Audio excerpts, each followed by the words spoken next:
Hi all, இன்றைக்கி நம்ம என்ன லேர்ன் பண்ண போகிறோம்னா புல்லியன் நாட் லேர்ன் பண்ண போகிறோம். நம்ம சேனலை புதுசாக பார்க்குறீங்கன்னா சப்ஸ்கிரைப் பண்ணிவிட்டு வீடியோ லைக் பண்ணிவிட்டு இந்த வீடியோ உங்களுக்கு எவ்வளோ ஹெல்ப்ஃபுல்லாக இருக்குன்னு மறக்காமல் கமெண்ட் பண்ணுங்கள். நம்ம வந்து புல்லியன் நாட்டோட ஃபர்ஸ்ட் ப்ராசஸ் பார்க்க போகிறோம். அதாவது ரோஸ் பெட்டல் போடுறதுக்கு முன்னாடி எப்படி ஸ்டிச் பண்ணுறதுன்னு பார்ப்போம். இதுக்கு நான் வந்து சில்க் த்ரெட் வந்து 12 ஸ்ட்ராண்ட்ஸாக எடுத்திருக்கேன்.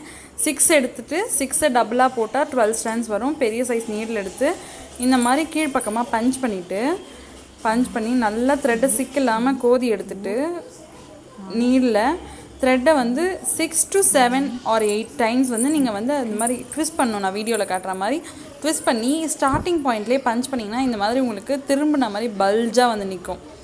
பல்ஜாக வந்து நிற்கிறத வந்து நல்லா ரொட்டேட் பண்ணி கீழே இழுத்திங்கன்னா இந்த மாதிரி நான் பிடிச்சிருக்கேன் பார்த்தீங்களா, அந்த மாதிரி நீங்கள் ப்ரெஷர் பண்ணி பிடிச்சிக்கணும். நடுவில் சிக்கு வராமல் இந்த மாதிரி ரொட்டேட் பண்ணி இழுத்துக்கோங்க. இழுத்துட்டு உங்கள் ஒரு 2 விரலில் கேப்புக்கு நீங்கள் அதை வச்சுக்கோங்க. வச்சுட்டு நீடில் வச்சு பஞ்ச் பண்ணிவிட்டு கீழ்ப்பக்கம் வந்து மேல் பக்கமாக பஞ்ச் பண்ணி இப்போ அப்படியே அந்த இடத்த ஹோல்ட் பண்ணுங்கள். ஹோல்ட் பண்ணிவிட்டு அப்படியே இழுத்திங்கன்னா இந்த மாதிரி நல்லா சுருண்டு உங்களுக்கு வரும்.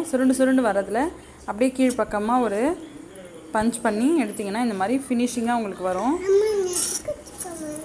இதில் வந்து பிகினர்ஸ்க்கு வந்து என்ன ஒரு மிஸ்டேக் வரும்னா, நான் அதை வந்து இப்போ உங்களுக்கு பண்ணி காட்டுறேன் பாருங்கள். ஒரு இடத்துல பல்ஜாகி அப்படியே மொத்தமாக நின்றுடும். பல்ஜ் ஆகிறதுனா ஒன்றும் இல்லை, மொத்தமாக அப்படியே குண்டாக நின்றுடும். இதே மாதிரி நான் பண்ணுறேன். ஃபர்ஸ்ட் பண்ண மாதிரியே பண்ணிவிட்டு அதாவது கீழே வந்து பஞ்ச் பண்ணுறீங்க. நீடில் ஒரு 7 டைம்ஸ் ஒரு 6 டைம்ஸ் 8 வரைக்கும் நீங்கள் வந்து இந்த மாதிரி சுற்றிக்கலாம். உங்களோட த்ரெட்டோட திக்னஸை பொறுத்து இந்த மாதிரி நல்லா சுற்றிட்டு பஞ்ச் பண்ணிட்டீங்கன்னா அந்த மாதிரி குண்டை தனியாக நிற்கிது பாருங்கள். அது என்ன ஆகும்னா சிக்கு விழ ஆரம்பிக்கும். இப்போது அதே மாதிரி வச்சு நான் கீழே எனக்கு எவ்வளோ லென்த் வேணுமோ பஞ்ச் பண்ணிக்கிறேன். இந்த பஞ்ச் பண்ணுற இடத்தையும் நீங்கள் இழுக்கிற இடத்தையும் கரெக்டாக பாருங்கள். இதில் என்ன மிஸ்டேக் வருதுன்றது உங்களுக்கே பார்த்தாலே தெரியும். பார்த்தீங்கன்னா இங்கே பல்ஜாகி நின்றுடுச்சு. கீழேயும் நான் பஞ்ச் பண்ணிட்டேன், அப்பயும் பல்ஜாகி நின்றுச்சு. ஃபர்ஸ்ட் ஒன்றுக்கும் செகண்ட் ஒன்றுக்கும் உங்களுக்கே பார்த்தாலே வித்தியாசம் தெரியும். இப்போ நான் ரிப்பீட் பண்ணுறேன் பாருங்கள்.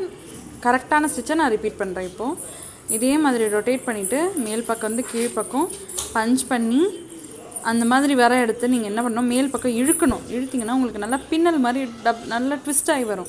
ட்விஸ்ட் ஆகி வர்றதை நீங்கள் இழுத்து கீழ்ப்பக்கமாக நீடில் வச்சு ஃபர்ஸ்ட் நம்ம எப்படி போட்டோமோ அதே மாதிரி நீடில் சென்டரில் 2 த்ரெட்டுக்கும் நடுவில் விட்டு இழுத்திங்கன்னா நல்லா பஞ்சாகி இந்த மாதிரி வரும். வந்த பிறகு நீங்கள் கீழே அப்படியே நீங்கள் மேலேருந்து எடுத்து வந்து பஞ்ச் பண்ணி முடிச்சிடுங்க. தேங்க்ஸ்.